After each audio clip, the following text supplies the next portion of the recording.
elegant cake muna tayo for today's video. Mga mi, tara na G!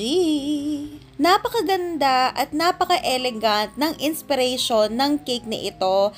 Ang customer natin ay ang friend natin na naka-base sa UK at gift niya ito para sa kanyang mommy. Amazing, diba? Amazing! Ang size ng cake natin is 8x4 sa baba and then 6x4 sa taas. Pero kung makikita ninyo, medyo may pagkamatangkad yung cake natin kasi umabot na ito sa 8x5 and 6x5. Syempre, pa-bonus na lang natin yan dahil suki na natin itong customer na ito. Ang flavor pala ng cake natin is vanilla strawberry caramel or strawberry caramel. Naku, nakalimutan ko na. Basta nandun sa tatlo na yun or pinaghalo-halo ko.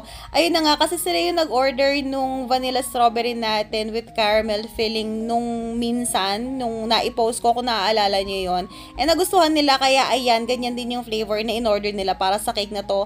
Actually, mga mi, kung hindi ka talaga mahilig sa chocolate cake, napakasarap nitong combination na to. Vanilla cake, na merong strawberry filling and caramel filling, or gawin mong strawberry yung cake mismo. Napakasarap niya, hindi kasi siya matamis, sakto lang siya. Yung mapapakuha ka pa talaga ng isa pang slice, ganon yung feeling niya. Ang sarap-sarap niya. Ako bet na bet ko talaga to. At syempre, ang pangmalakasang products ng Achievers, ang ginamit natin sa whipping cream pa lang, ACC, ayan, napaka-stable, napakasarap lasang vanilla ice cream, at napaka-ma-volume pa. Naku, hindi ka mapapahiya dito kahit isang buong araw pa yung naka-display sa initan. Ang color combination pala ng cake na ito is yung sa pinakataas natin, off-white yan. Paano natin na-achieve yan? Pinagmix lang natin yung konting-konting yellow and konting-konting brown.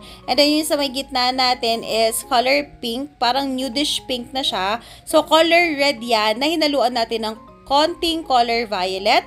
And then sa pinakababa is nagdagdag lang tayo ng color red. Ayan, di ba? Ang ganda ng color niya. Maganda siyang tingnan sa mata. Hindi siya bright. Saktuhan lang siya. Nudish talaga yung style niya. Amazing! Ang size ng cake drum na ginagamit natin kapag ka 8x4 yung cake natin is size 12. Ayan, enough na siya para magkaroon ng spaces. At ayan, gumamit tayo ng palette knife na oblong yung kanyang dulo, ayan, tas pinaikot lang natin ng padiretso para magkaroon ng texture or ng ganitong design ang cake natin, ayan.